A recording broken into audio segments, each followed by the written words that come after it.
on mute. There we go.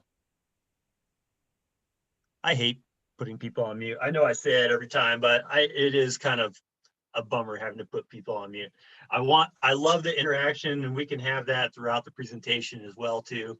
So yeah, no problem, Linda. You know, at the beginning, there's always all sorts of different sounds and noises coming from everywhere. And I think that's just part of the feel of, hey, we're together. Some of us may be, kind of sequestered at home still. We don't have that type of social interaction. I think that's part of what this is too. So all the different noises that come, especially at the beginning, no worries about that. I do try to go through and mute people if there's other background noise, but I think that's just like, hey, entering the room and here I am, and that's all right. All right, but hey, as we move forward here, I do want to make sure that you're able to interact with everything. So use that chat function as much as possible. If you're on like a laptop, or depending on what your device looks like, should be a little thought bubble icon down at the bottom that says underneath of it.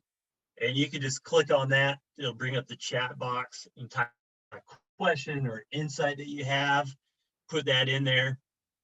And so that way we can answer any questions you have or bring up any other sorts of side conversations that naturally arise that are good. So I actually have an awesome volunteer helping me out today, Tori West. She's going to be monitoring the chat function, the chat box there, and we'll ask those questions to me verbally at different appropriate times throughout the presentation. It's also really cool to just kind of put in there at different times, here at the beginning, where you're from. It's good to see all the different locations that are part of this, and maybe what bird do you hope to end your year on. We are moving into the end of 2020, which I guess is a good thing, right? Moving into a new year possibilities. Who knows what it'll bring? But what I really like about the end of the year and the beginning of the year is what's going to be the last bird I see, and then what's going to be the first bird I see on January 1st. So put in there where you're from, maybe what bird you hope to see last, and we'll look here at the month of December. If I haven't met you before, probably should have shared this earlier. My name is Luke Safford. I work for Tucson Audubon Society, coordinate our volunteer program, the Southeast Arizona Birding Festival, all these engagement opportunities, both virtually and our in person. We're doing a few in-person field trips as well right now. Looking to expand on that here soon. But if you have any questions about Tucson Audubon and our mission to inspire people to protect and enjoy birds, feel free to let me know. Love to talk with you more about that. Thank you to the many of you who also gave a donation when you signed up and registered for this talk. Really appreciate that. Really helps people like me, and Olia Phillips, our citizen science coordinator, who's also on the session today. It helps us to know that we're not alone in this endeavor, and helps us to accomplish more in this mission. So I'm going to share my screen and get us to talking about where to go birding in December here in Southeast Arizona. So let's go share screen, and here we go. So this is a falcon here on the left called a crested caracara. One of the most amazing looking birds that I've ever seen. I remember the first time I saw a caracara was here in Southeast Arizona after I moved here, and I was heading up to Phoenix, and I decided to take the long route and went through the Santa Cruz Flats, and that's what we're going to talk about first here, and saw this weird looking raptor walking along the edges of a field, an agriculture field.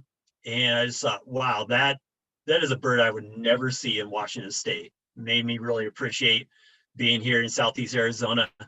And one of the birds that I often want to look for in the month of December.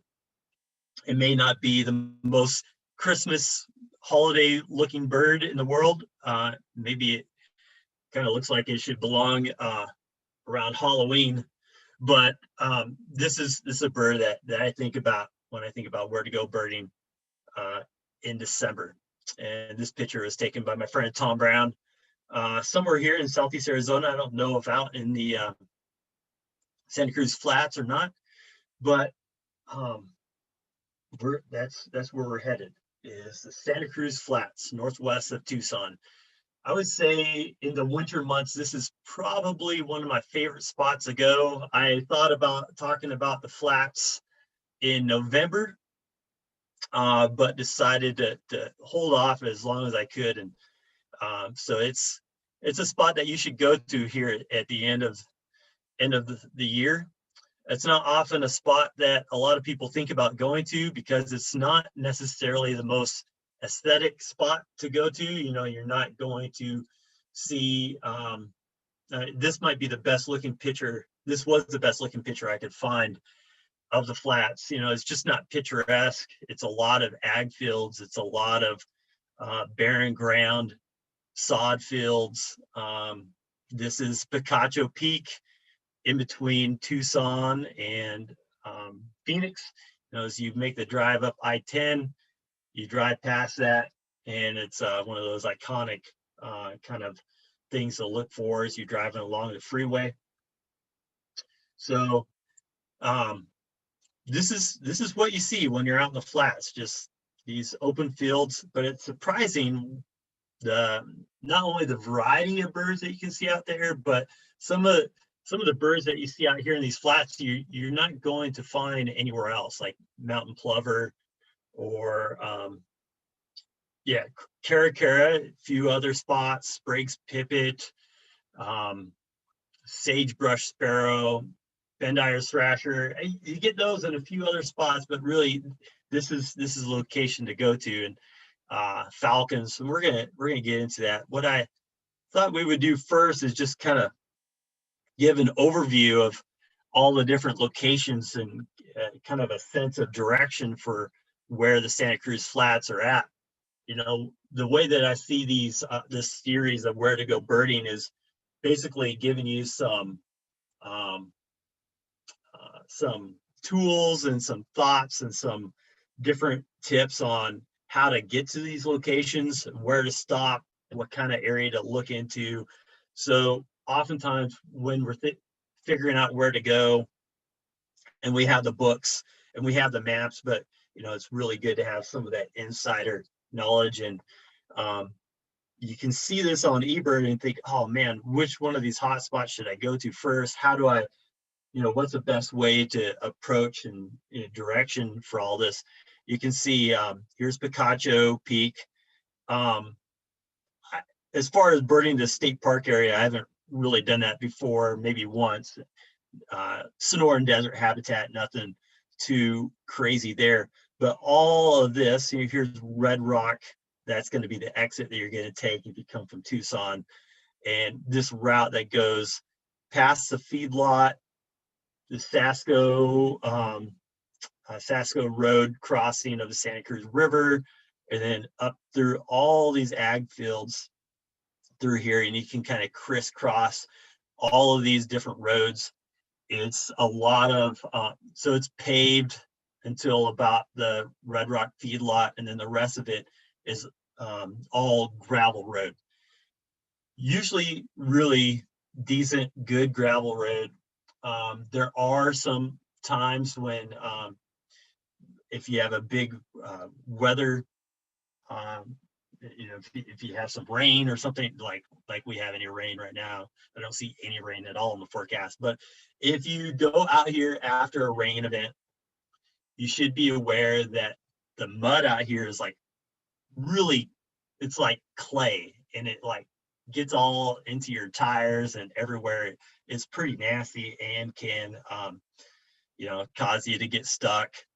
So I'd be careful going out in some of these different roads after a big rainstorm. That shouldn't be an issue, but most of the time the roads are really good. And I'll point out a couple different spots where, you know, you might just have some extra care.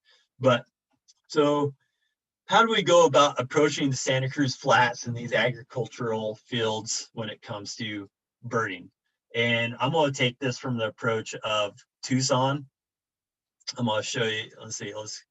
Let's go to a map here. So here is Tucson down here. Phoenix is up here. I-10. You can see the Red Rock exit right here. And so you'll take this Red Rock exit, and I'm going to go to satellite and travel down this road. And the first spot that we're going to talk about is this feedlot. So you'll go through, you'll take the Red Rock exit, and you'll drive through this. There's a bunch of people that live out here. There's like a whole community that you'll drive through. And once you get through that community, you'll only see farmers, lots of farmers and equipment out here, tractors. And so you'll come past this feedlot. That's going to be our first spot that we go to. So I just wanted to show you that on the map.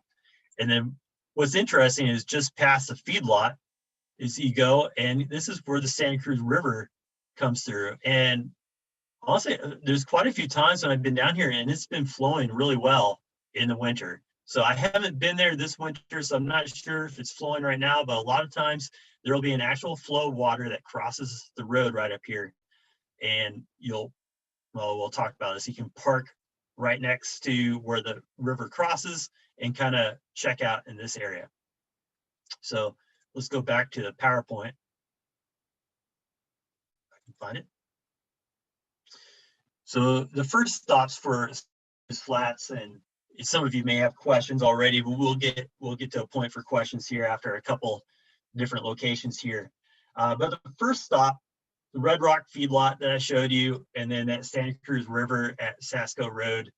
The Red Rock Feedlot, why should you stop at a feedlot? Well, in the winter, what happens is that, the blackbirds and the doves congregate at these feedlots in huge numbers. So you'll come up upon this feedlot and you'll probably see thousands of red-winged blackbirds. You'll probably see thousands of Brewer's blackbirds. In the right years, you'll see thousands of yellow-headed blackbirds. I know that about 3 or 4 years ago, there was huge numbers of yellow-headed blackbirds. And then it seemed like there was a big drop off, and I think there might have been some poison or something that was going on there at the feedlot, and so a lot of the yellow-headed blackbirds I think died or moved out. But from what I see, from what I know, I think they're increasing again. So hopefully that situation was fixed. I don't know exactly what happened. I just know that there was a lot and there was hardly any, and they seem to be increasing again. But at these feedlots, you'll have tons of blackbirds. Also look for grackles, brown-headed cowbirds, bronze cowbirds. But really, one of my favorite blackbirds is yellow-headed. I think that's true for many of us. And it's just amazing to just kind of go slowly along that feedlot in your car. There's ample space there to just kind of pull over and glass through those blackbird flocks.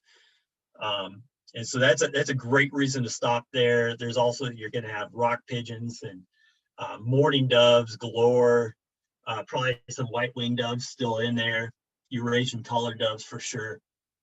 The other thing you want to look for, and we're going to go back to that map that I was just showing you, is Inca doves and ruddy ground doves.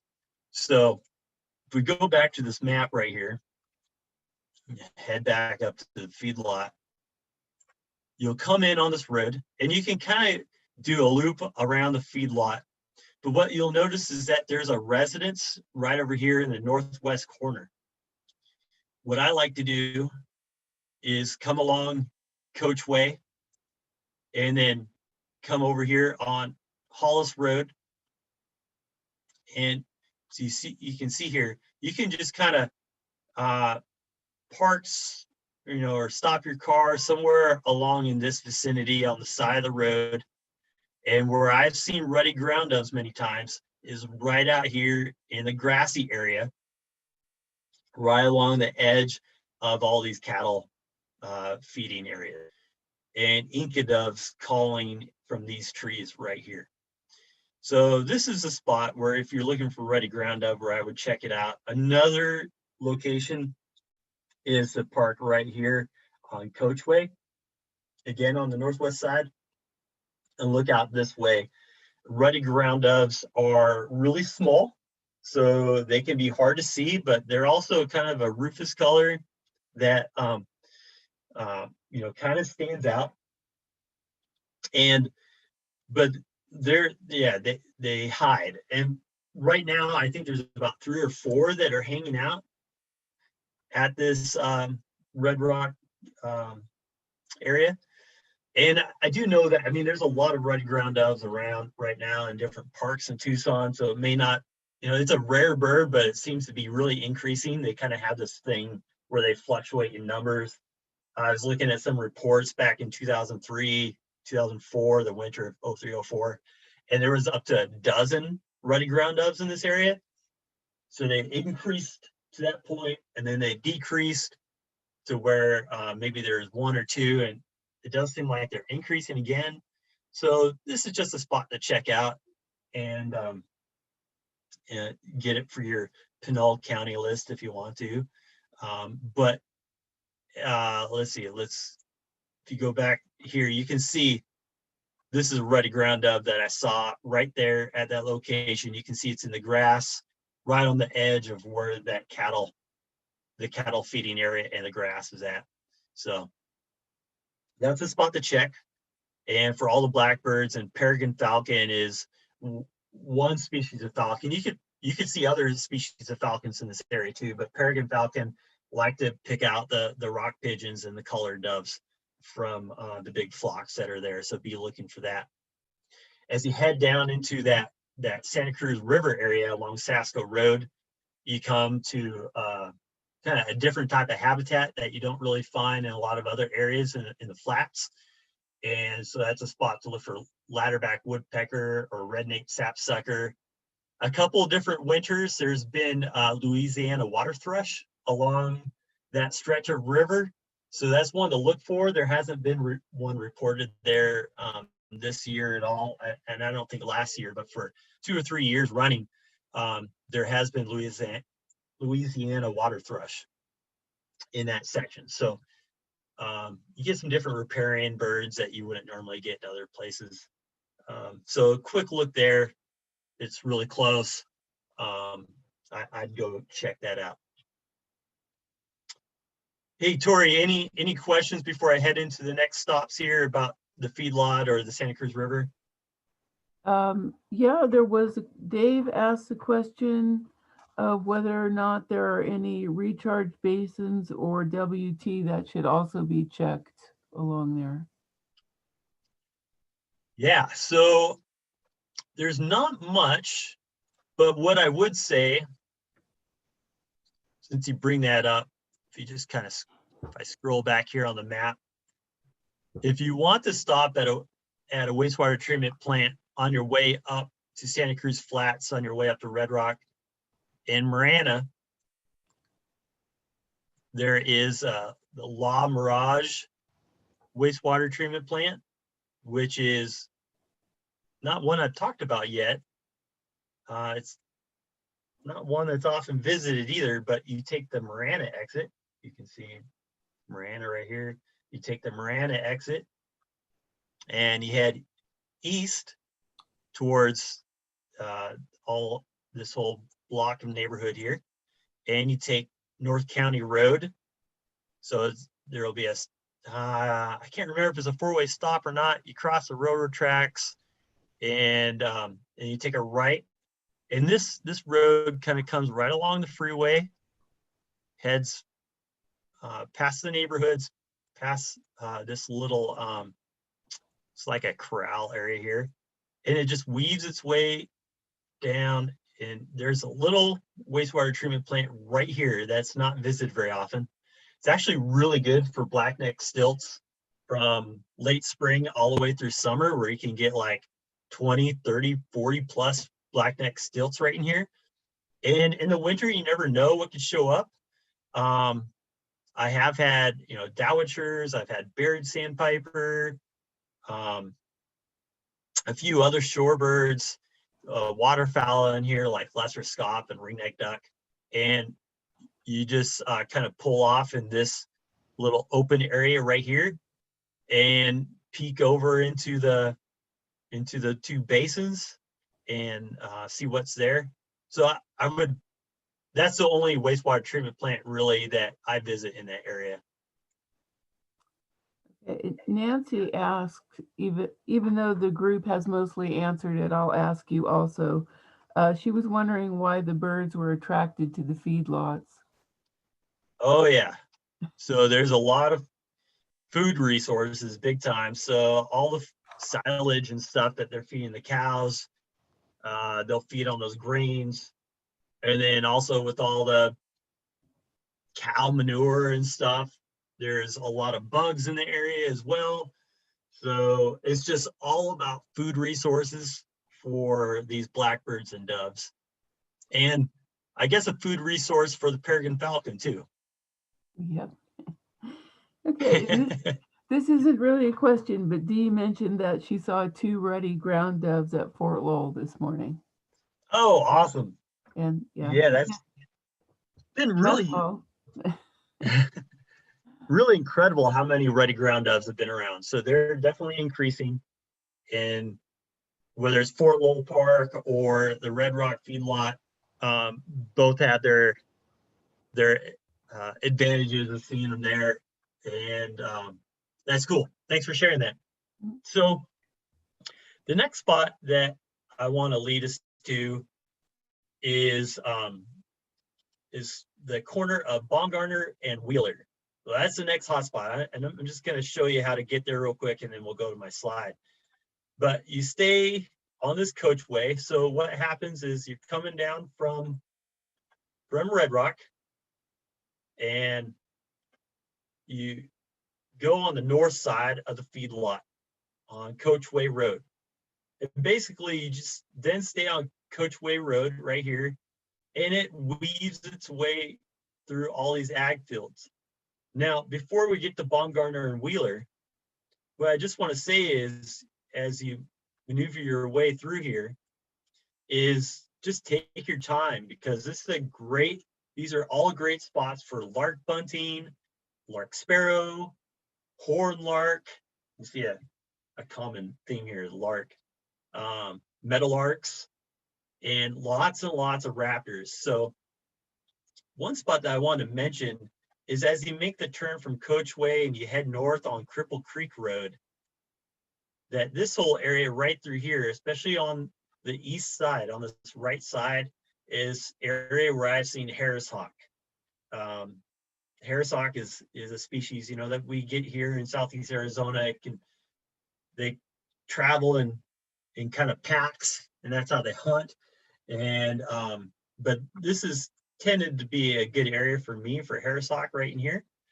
And there will be some irrigation ditches that you just want to, keep your eyes peeled for anything that might be utilizing that. It's really surprising the different things that you can see out here. Maybe a long-billed curlew, or of course caracaras. You want to look for freshly plowed fields for crested caracara, because what happens, they plow the field, it turns everything up, and so you got all these insects and different food resources that then are laid bare for the caracaras and other birds to eat. So you go up here on Cripple Creek Road, and it turns eventually into Baumgartner, and it heads west. Baumgartner heads west. To give you an overview, you can see Baumgartner is going to be just south of Picacho Peak. So you'll see this this great peak of that kind of gives you a bearing of what direction you're going. It'll be just to your north. So you stay on the Baumgartner, checking all these fields, huge flocks of lark buntings around here at various times, and ample room on the sides of the road to just get off and to check out. So You'll come around here on Baumgartner, kind of curves around. I say these fields are really good, not just in December, but different times if they're ever flooded. I've had hundreds of greater yellowlegs out here before. We've seen sandhill cranes out here during migration. And then Baumgartner curves around and touches with Wheeler. You see the intersection of Baumgartner Wheeler right here. In this, there's a house and tons of pecan trees. I want to show you what. So here's what it looks like. You can see, looking out in these fields, just how beautiful it is. You can see Picacho Peak out here in the distance now to our kind of northeast. This is Baumgartner that you come. This is what the road looks like, kind of this gravel road. And you can see all the edging here where you can pull off and look. A lot of times, if you see caracara, they're going to be flying really low with kind of big white windows in their wings. So you'll notice that, or they'll just be kind of stalking the edges of the fields and walking along the edges to keep your eyes peeled there. You can see the irrigation ditch that comes around. Yeah, you never know what kind of swallows or phoebes or other flycatchers will be utilizing that. This is what the intersection of Wheeler and Baumgartner looks like. There's a little bit of pavement here on Baumgartner as it goes by this residence, and Wheeler goes north, and it's lined with these trees, which are awesome. So that's what makes this section so great, is that you have the fields for all the open kind of grassland, not grassland, but just kind of open arid birds like larks and raptors and caracaras. And then over here you have the chance for rarity wintering birds, like we've had American redstart there, we've had black-throated blue warbler, we've had Lewis's woodpeckers and the pecan trees that line this Wheeler Road to the north. We've had ruddy ground dove there. We've had summer tanager. I think there's been a scarlet tanager there. So there's just opportunity for woodpeckers and flycatchers and warblers. And the one thing I would tell you is that I think it is an active residence. So just, it is sometimes a little awkward to bird, but that hasn't stopped me and a lot of other birders, and the residents don't seem to mind. So just be aware of that. Don't go out into their yard or anything, just stay on the road. But what I do is I park up here on the side of the road and I just walk along the edge and check out for warblers and sparrows and other rarities, things that might be showing up through your ash-throated flycatcher. I've had that in December in this area. Ash-throated flycatcher is kind of one of those birds that sometimes you'll see wintering in the area, but not in very many spots. But this is a good spot for it. Let's go back to my slide and see what else I say about it. Yeah, Baumgartner and Wheeler. It's a great spot for northern harrier out in those fields, and loggerhead shrike. That's another one that I forgot to talk about. Probably one of the, besides crested caracara, I do think crested caracara is my favorite raptor out in that area, but maybe the second is ferruginous hawk. So ferruginous hawk is a really large buteo. The buteo is like a red-tailed hawk or Swainson's hawk or zone-tailed hawk. They're the larger raptors with fan-shaped tails. The accipiters are the ones with the longer tails, like Cooper's hawk or sharp-shinned. Falcons and harriers have their own body shapes, and buteos are these larger raptors that we normally think of when we think of a hawk. And a ferruginous hawk is large. It almost has the impression of an eagle. Its beak is like really massive and big and really white underneath.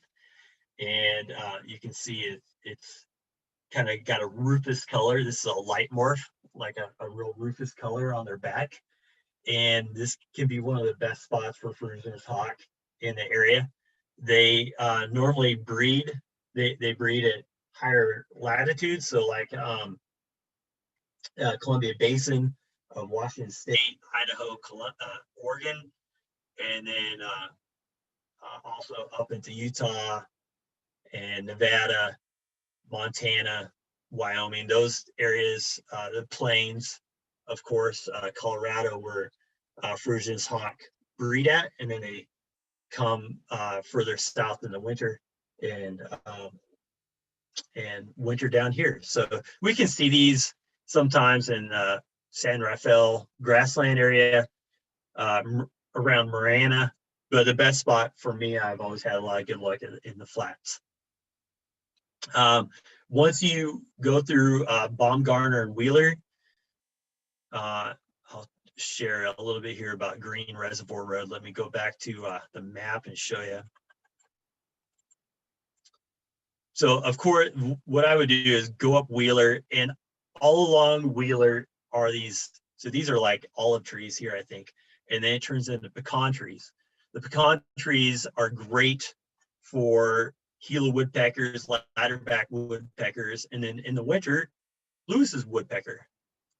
So you get off of Baumgartner, leave that, and go north on Wheeler. You can see this whole line right here is all pecan trees. And you'll go through here, there'll be yellow rump warblers jumping in and out of them, ruby crown kinglets, Gila woodpeckers, vermilion flycatchers, kind of, and Say's phoebes working the edges. In the summer, this is a great spot to look for tropical kingbird through here. They breed through here like no one's business. It's kind of crazy. Oh, look, someone put crescent caracal right there. This is on Google Maps. That's funny. Someone has credit. I don't know how that got put there, but I guess that just proves my point, right? That's funny. I didn't notice that. But yeah, go up Wheeler, check all these pecan trees. And then what I normally do is you could either take Curtis right here. I usually bypass Curtis and I keep going up Wheeler all the way to where it becomes Green Reservoir Road. And usually not a whole lot right through this section, but once you get up, let's see, once you go past through, here it is, this section right here, this Green Reservoir Road right before it reaches the Picacho Highway. Here's another stretch of pecan trees right here on the north side. And then south of Green Reservoir on Picacho, I think this is where Lewis's woodpecker was seen last year during the winter. And so you want to check these. Lewis's woodpecker is kind of a surprise to find out in this area. They love the pecan trees, but you know, they like oaks usually, and will breed you know, in the oaks like in eastern Washington, eastern Oregon. And then they kind of congregate. A lot of times they'll congregate in big groups in the winter. I've never really seen that so much down here. They kind of been solo, but they kind of are a mix between a woodpecker and a crow. They fly like a crow, and they kind of have like this glossy green, glossy black, pinkish look to them. So it's a pretty special woodpecker.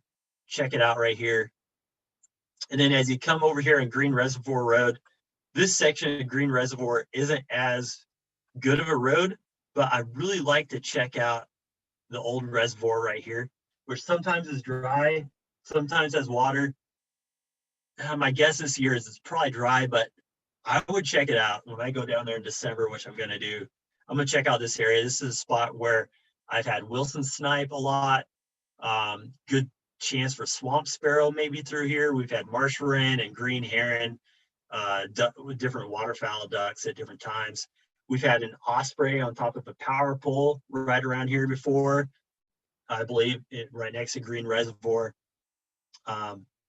So that's something to check out.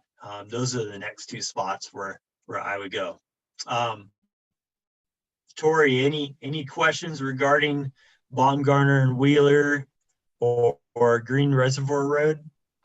Yeah, Debbie wants to know if those raptors are present already right now, or if they'll be there more in December. Yeah, they're there right now. This is November is a good time to go and check all this out too. I would think that the more you get into winter, the better it is. Anywhere between November and February, I would say is probably the best time to go. I picked December just because it's often been a spot where I've gone later in the year to pick up some of those last birds that I'm missing for my Arizona year bird list. And it seems to be a good time, the best time. Okay. And was Lewis the name of that woodpecker? The name of the, Yes, Lewis's woodpecker. okay, Yeah, Lewis, like Lewis and Clark.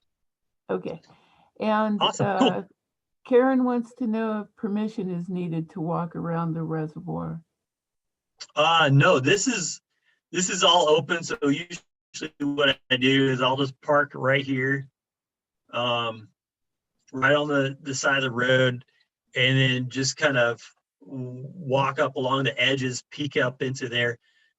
Sometimes when you come up on these tanks or these reservoirs, birds can be a little skittish, waterfowl, shorebirds and stuff. So you just kind of want to sneak up on them. Okay. And is there a best time of day to go? I mean, oftentimes, I mean, birds are always active earlier in the morning, but what I find in the flats here is that it not really time dependent. So, not like you're having in the monsoons in August when you need to get there really early. In December, it doesn't matter as much, which is nice. Okay, that's all I've Cool. got. Thanks. Awesome. Thanks, Tori. Uh-huh. All right. So the next spots I would take you to, if we were out together in birding Santa Cruz Flats, we'd come up to the feedlot, we'd go over to Baumgartner and Wheeler, we'd check those pecan trees. And then what we would do is we would head over to the Evergreen Turf Sod Farm. And as you can see, here's a burrowing owl. This is a burrowing owl that I saw right there near the sod farm on one of the roads. I'm going to show you here on the map really good spots where you can find burrowing owls along the side of the road. I like this one. He's perched up on this farm machinery, and you can see exactly where he's been sitting for quite some time. The white right there from the burrowing owl. But before we go into how to drive and how to get through all the different areas, just some birds to be looking for here. This is the best spot in the flats to look for mountain plover. This is the best spot for burrowing owl for sure. Mountain bluebirds tend to really like the fields. Really good spot for American pipits. Sprague's pipit would be rare, but I have had Sprague's pipit around near the farm. They like to, they're like a skylark. They'll fly up way up high in the air and sing and then come back down. Lots of different sparrows through here. There's a few different tanks, water areas where you can find greater yellowlegs at the dairy pond that can turn up all sorts of different weird shorebirds at various times of the year. Maybe not so much in December, but I really like this sod farm. It's not very picturesque. I mean, this is the beauty of a sod farm right here. It's just, if it hasn't been watered very much, this is what it's going to look like. And you're scanning these fields. It can be helpful to have a scope. It's not totally necessary, but looking for mountain plovers out there, it's a lot easier to have a scope. And you can appreciate them a little bit more, seeing them through something with a little bit higher power. But you don't necessarily need that. But this is kind of what the sod farm looks like. Maybe why people don't really know about going out to the flats, because it's just not that beautiful. But it's very interesting, and some very cool birds are out there. So to get there, what I usually do is the easiest way, come back out here on Picacho Highway and come over here to Curtis Road. Curtis Road is a good road. And you head on Curtis, and what you want to do is you want to look for, I just forgot the exact name of the road. Where is it at here? All right, let me scroll out here so I can see a little better. This is where we want to go. evergreen sod farm. All right, Tweety and Presser. So basically, what you're going to want to do is find Tweety Road. It's an easy one to remember as a bird. Let's see if I can get this to work. So here's Green Reservoir Road. You can just keep going on Green Reservoir. It's not a great road, but it's not bad. So you can just keep going west on the Green Reservoir, or you can go down to where oh look, Curtis doesn't come all the way through, so don't do that. Sorry about that. Here's Curtis right here. So you can go down to Curtis or stay on Green Reservoir, go west until you see the road for Tweety, like the bird, tweet, tweet. And you go up Tweety Road up to Pretzer. So you'll go through a bunch of ag fields, just be scanning the fields, be looking at all of the telephone poles, look at all the high perches that you can find until you get to, for falcons or other raptors, the power lines, the lines themselves for like mountain bluebird or other different birds that might be utilizing the lines. I see my internet connection is a little unstable, so I'm going to turn off my my video here for a little bit, so maybe that'll help. So if you stop here at Presser and Tweety, this is what I would do, is I would stop here and kind of head back east just a little bit on Pretzer and first scan all these fields right here that you can for mountain plover. And if you don't find the mountain plovers out here, mountain plover is here. Actually, I'll show you what a mountain plover. I should have had a picture of mountain plover on my PowerPoint, but I don't. And I think we should look at a picture of one. eBird's broken today, so I can't take you to eBird and show you. It's going to come back on Friday. But this is what you can see how it might be beneficial to have a scope out here, because these mountain plovers are going to blend right in to that to those sod fields. You'll be scanning through, you'll be probably see some killdeer. That's a common one to see out there. And what you want to look for is the mountain plover. They don't have the black necklace like killdeer do. They're pretty plain looking, but this is what you'll see. Something like this. And so just be on the lookout for those. That's a specialty bird here that you'll hardly find anywhere else in Arizona. And they come down here in the winter. They breed it in the plains. So that's one to check out. And once you get done looking here, then what you're going to do is you're going to go north on Tweety and just go along Tweety and look along this whole edge right here. As you can might be able to see in the map, it's a little bit fuzzy right now, but right here on this west edge of Tweety, there's a little irrigation ditch. And so in between the irrigation ditch and either right next to the road or just on the other side is a lot of times where I'll see Burling Owls. All through here on Tweety, you can see a big more irrigation ditch right there. This is just a small one, but just look all along here and they just kind of poke their heads up or can be out on the machinery like that one that I took the picture of. All right, so you want to check that out. Also, there is a big pond right here. So this always has water in it. You want to check the edges. Dave brought up that, are there any recharge basins or are there any wastewater treatment plants in the area? This is a big pond that I would always check. Oftentimes we'll have a dowitcher or yellow legs or some waterfowl out on the pond. Be sure to check that. And then once you get up to Hots Road, then I take a left on Hots Road and go over usually to Curry. And once you get to Curry, then you have the Caballero Dairy, and this can be really good for shorebirds. And it's right here. So what I'll do is, eBird's broken. What I would do is you can go on eBird. All these spots are on Here's, I showed you, you can see here's the sod farm. Caballero Dairy is this green one. Baumgartner and Wheeler is this green one right here. So you can go into eBird, type in the hotspot here, bring up the hotspot, click on it, and then you can click on map and it'll give you directions to where that hotspot is at. That's how I often find the directions to these different hotspots. So check Tweety and Pretzer, Tweety and Pretzer for the mountain plovers, and then head up to the Caballero Dairy. Could be a great spot for all those different birds.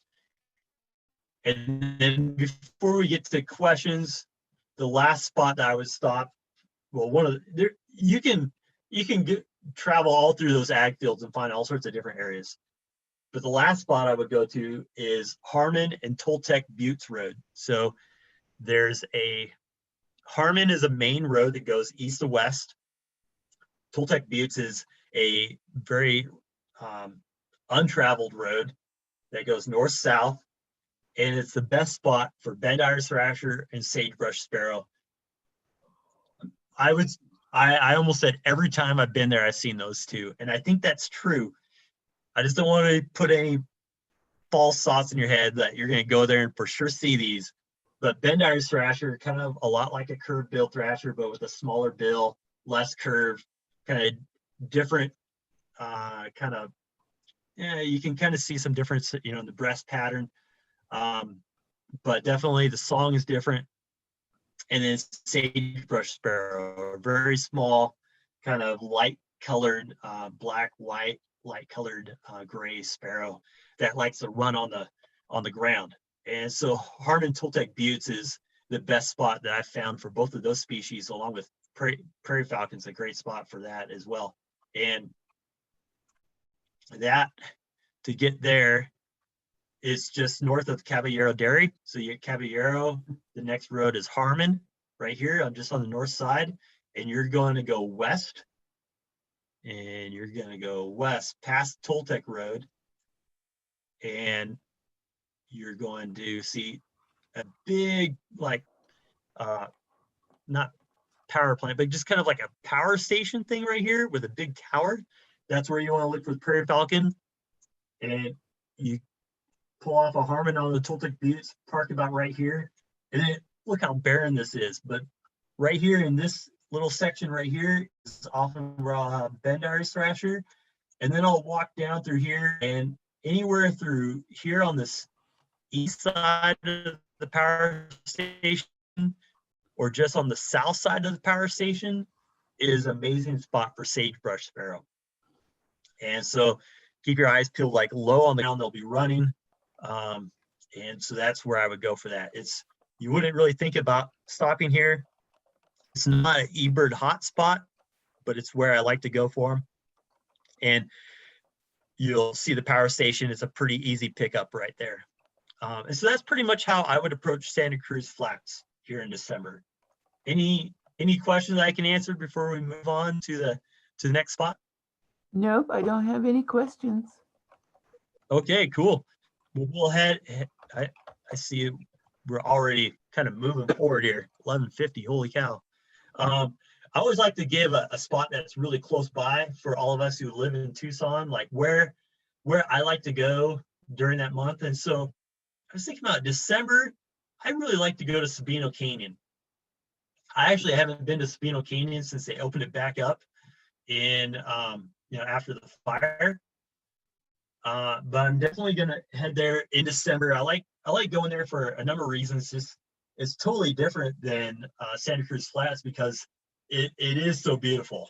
I love this picture of the snow up on the ridges of the Catalina Mountains, out in the saguaros, looking for gilded flicker, looking for black-throated sparrow, looking for road runners and all the species that we would think about being in the Sonoran Desert. I love this. This picture is really fun because I noticed this kind of bent over saguaro that's right now. Kind of interesting, but I would go to Sabino Canyon in December for those reasons I just stated. But then also, here's the other reason why I'm gonna go there in December, because I want to look for an elegant trogon. Now, normally we don't think of elegant trogons when we go to Sabino Canyon, but when you go there this December, I want you to be aware that there's been a female elegant trogon that's been seen there the past 2 Decembers. So both December of 2018 and December of 2019, there's been a female elegant trogon that's been hanging out near the dam at Sabino. Now, some of you know exactly where I'm talking about when I say next to the dam. Some of you have no idea that there was even a dam up there.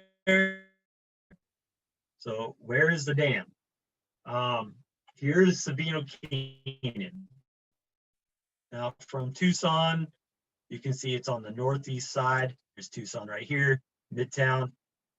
Sabino is easy to find, but I just want to make sure everyone knows how to get there. I'll switch over to satellite now. And Sabino Canyon, once you get into the visitor parking area, and there is a fee for parking there, so just be aware of that. Make sure you have that. And you'll park here in the visitor parking area. And there's a road that you can walk up. And oftentimes I'll do that. That's one way of approaching it. What I like to do is park over here on the east end of the parking lot and head out on the trail / kind of dirt road that goes from the east part of the parking lot east over to the creek.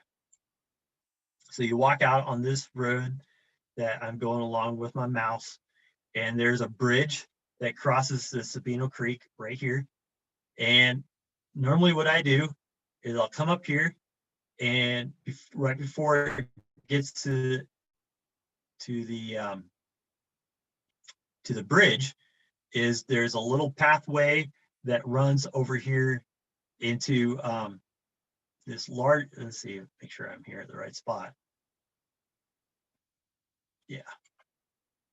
Oh, wait, no, I knew it didn't look right. Keep going on this. You'll hit a road, you'll hit the main road. Here's the Sabino Creek. I knew that didn't look right. Head to the east, hit the road, and then right before you hit the bridge that crosses Sabino Creek, you take this left, you kind of stay on the main drag, and you go north, and it takes you right along the creek up to the dam. Now, where that trogon has been hanging out the last 2 winters is just above the dam. So there's all this really nice riparian area right here, which also has been a good spot for white-throated sparrow. That's a good rarity for Southeast Arizona. And I know there's one seen in this area yesterday. We had a field trip go out there, and Karen Vandergrift, one of our volunteer field trip leaders, had a white-throated sparrow there that they were looking at. And so as you're looking for the trogon, kind of about mid-level, trogon usually won't be on the ground. It usually won't be up real high. It'll usually be kind of like eye level, mid-level. And then the white-throated sparrow will be down on the ground. So you'll want to be looking low. So I would check out this whole area and walk along this creek section. That if I was birding Sabino, that's how I would approach it. You can also keep coming up from the dam and connect with the main road and walk up the main road along Sabino Creek. And I don't know, I don't think there's any water flowing through there right now. Hopefully we get some sort of weather pattern moving through and we get some water, but if there is any standing water, what you want to do is just kind of, you can sit yourself down next to that water and just see what comes to it. That's usually my pattern for approaching Sabino in December. Has anyone here on the talk seen this female elegant trogon the past couple of years there?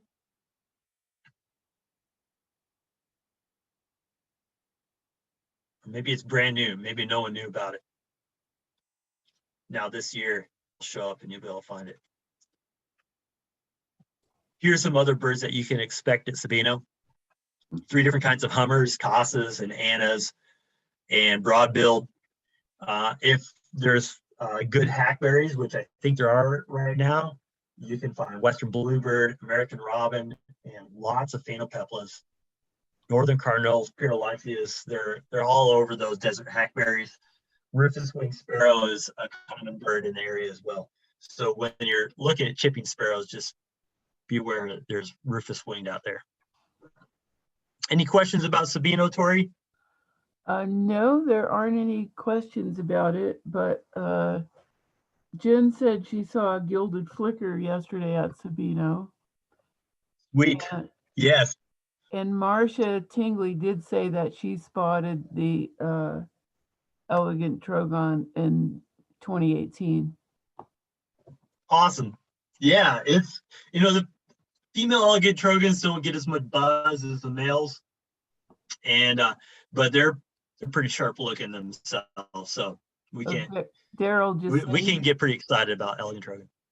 Daryl just said he has seen it in the past 2 years, also twice. Oh, cool. Well, hopefully she comes back. All right. Sorry, I got one more. Nancy. Yeah, go ahead. Nancy asked if the female was there. Does that mean that the male is likely there also? If it was breeding season, I would say more than likely yes. But in the winter, they are always paired up during the winter, and there haven't been any reports of a male in there. I don't think, anyways. So I think just that one that's solo. Well, A. Toller said that Daryl and I have seen the male and the female there. The male and the female in Sabino. Yeah. Okay. Well, that's definitely a possibility. And Madera Canyon is a spot where often they will winter, and you'll have both through there.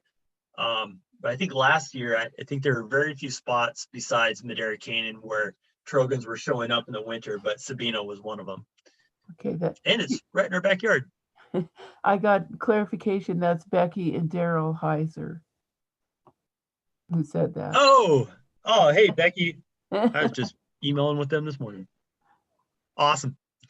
I trust them. That's for sure. Okay. Becky and Daryl are great volunteers at the Patton Center.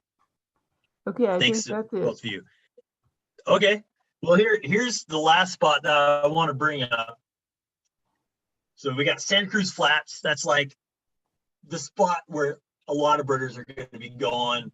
It's a well-known, like, this is a December spot that you got to go to and check out. Sabino Canyon, one of the local hot spots that we should be aware of and should be visiting in December.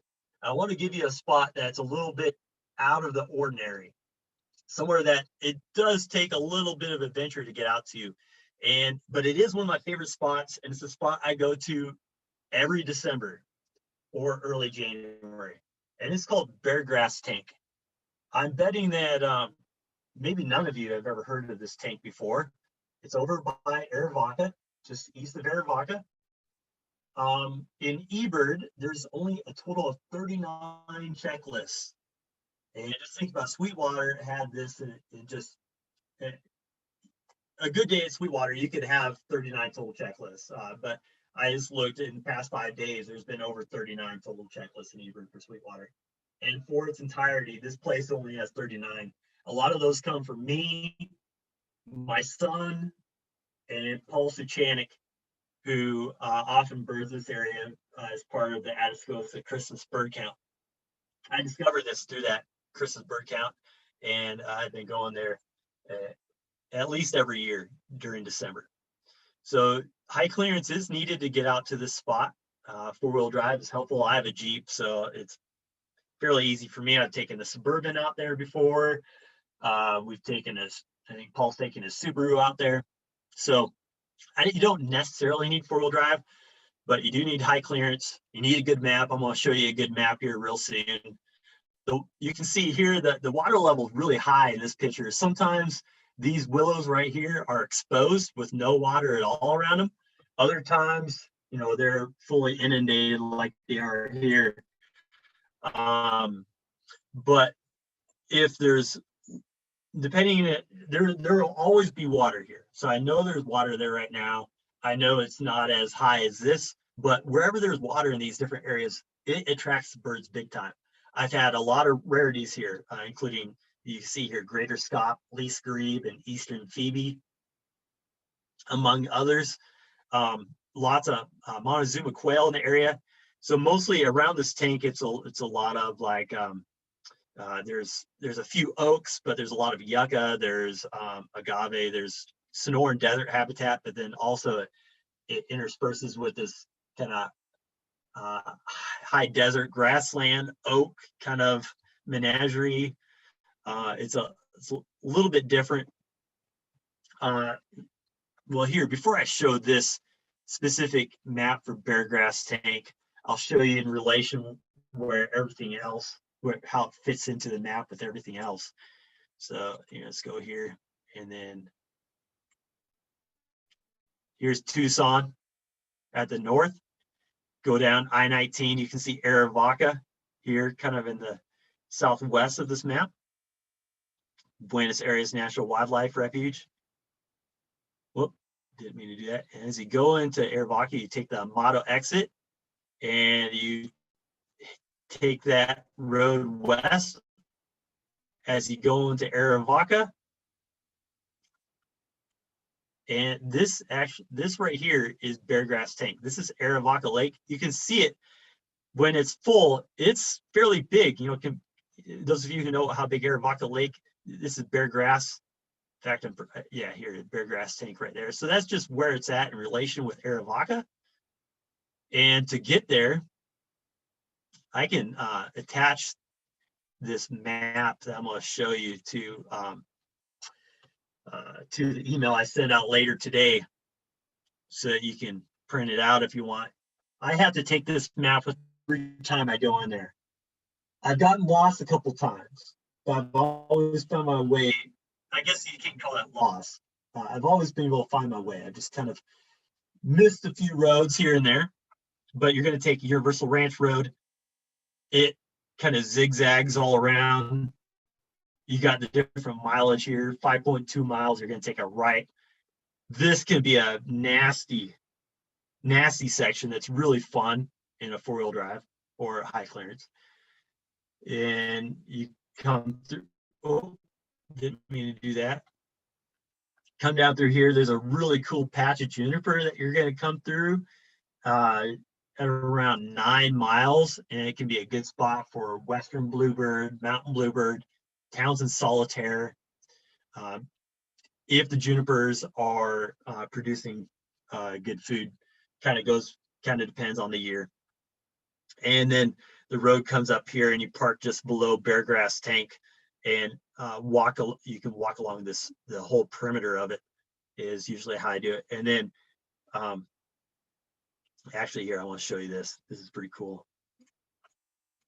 Let's go back to Beargrass and go to satellite. If my satellite works here. So you got Beargrass Tank. Come on, map. You're going to park just at the north end of it, right off the road. So you have the road that comes in here, and you're going to park kind of up here. It's kind of a little knoll that you can park up on, and you kind of want to peek over the top and look over this before you get up close to it, because the ducks waterfowl are pretty skittish. And once you check out the pond for all the ducks, what you can do is go on this road and walk down. It gets really thick, but this full with all sorts of oaks and big net leaf hackberry through here. I've always think I'm gonna find a rufous back robin in this section. There's usually lots of water through here. It gets kind of marshy. Great spot for Wilson snipe and all sorts of other birds. This section right over here can be really good for crystal thrasher, right kind of on the other side of this little knoll. Crystal thrasher and meadowlarks. That's where my son gets his annual crystal thrasher every year. You hear him calling. I like to get here early in the morning. Sometimes I've seen one hunter out here hunting Montezuma quail, a few ranchers, but other than that, there's no one else out here. You can keep traveling on this road a little further. the road is not very good, but if you go a little further, you get over here. There's another tank over here called Murphy Tank, and that can be a good spot for belted kingfisher, Mexican jay, in these oaks that are in through here. So it's a area of Southeast Arizona that just doesn't get birded.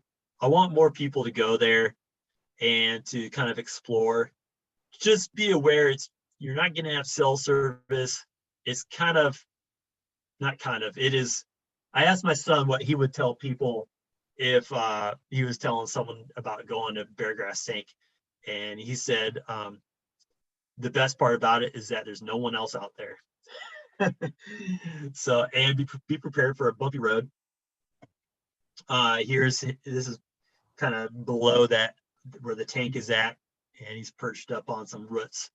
There's a creek that goes through there. There's a lot of water in there last year. I don't know if there will be, but all along this creek that you're driving by is awesome spot for Montezuma quail, gray thrasher. That's another one. Lots of different sparrows and green-tailed towhee. And it's also a spot where I think a least grebe has a really good chance of showing up. Least grebe is the rare bird of the month. A lot of least grebe reports come from the winter months at some of these tanks. They can just show up out of the blue, like at the Ruby Ghost Town tank, Peña Blanca Lake. Some of the locations right in town where they've been seen in January, December before. You see here Arthur Pack. There was one in November, December there, I think 2 years ago. Sweetwater was, I think, 4 or 5 years ago. And I think that's about the same time for the Sam Lena Kerp area. But it's a really small grebe, smaller than pinebill grebe, smaller than an American coot. It's a dwarf grebe and has a really dark bill and a really small red eye that does stand out.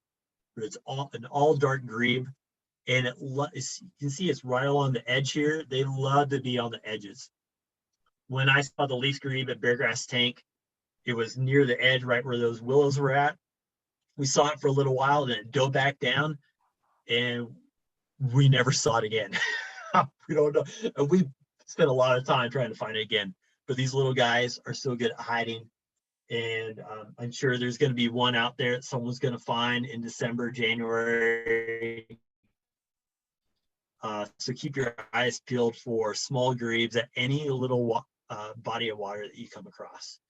And hopefully you get out to Beargrass Tank.